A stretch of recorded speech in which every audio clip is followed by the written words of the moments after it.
So my name is Sanné Mestrom, and this piece is called Soft Kiss.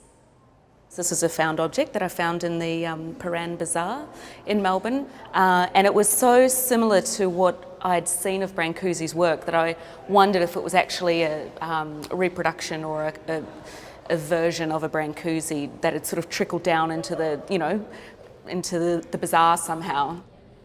The forms, particularly the eyes, were very reminiscent of Brancusi's Mademoiselle Pogony, the aura of that Brancusi work that was lingering in the gallery of my mind. Brancusi's The Kiss is two pieces, two geometric sort of lovers that are up against one another in a sort of a kiss formation. So it's bringing all those references in together in a sort of a playful way, I guess.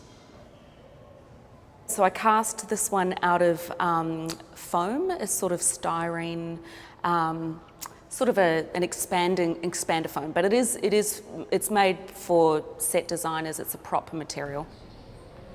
I guess because this was a reproduction of something without clear origin, I wanted to keep reproducing it and see what happens when you take an original and you distill it into a reproduction or a representation, and you keep distilling it down and down and down until it's just sort of this distant cousin of its original source with no clear link. So I wanted the fact that it's a copy to be really evident, which is why, of course, it's not trimmed. You know, the sort of casting process is very transparent in the object, very evident, and I loved them sort of coming together in this sort of hard, brittle, lost object coming together with this soft sort of, to me it felt more tender and affectionate, this reproduction of it.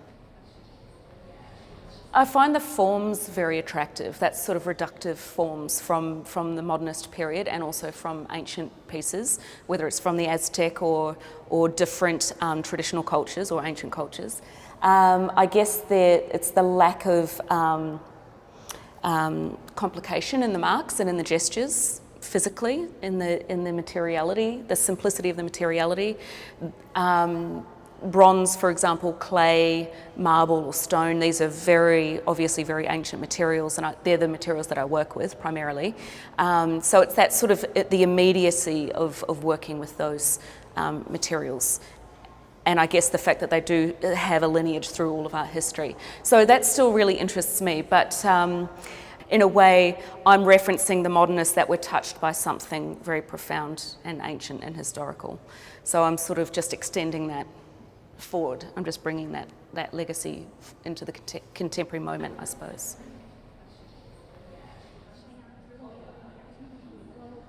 My process is very explorative, so it's very much about play. In my studio is always filled with a lot of found objects. I go to garage sales all the time and op shops and find things that intrigue me, particularly things that have no clear purpose, you know, just strange shapes or materials I might not have seen juxtaposed. Garage sales are the best because they're so unintentional. So I surround myself by forms that intrigue me or materials that intrigue me.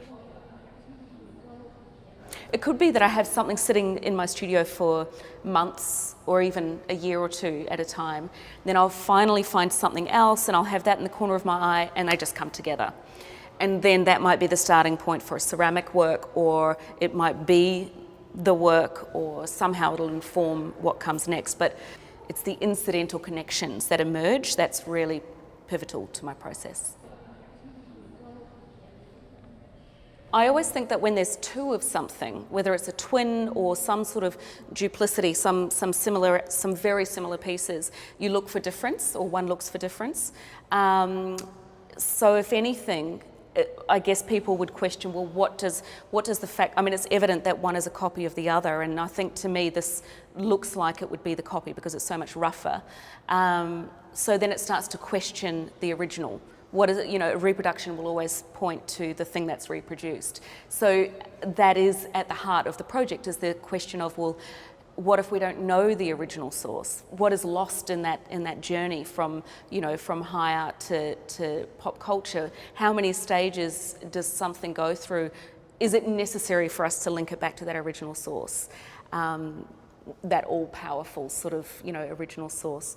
Or does it take on its own meaning over time and through each iteration of reproduction? Does it become something unique and original again once it's severed its ties altogether? So I would hope that through reproduction it would question, or just even in a vague sense perhaps, but it would start to question notions of the authentic or the original or the source.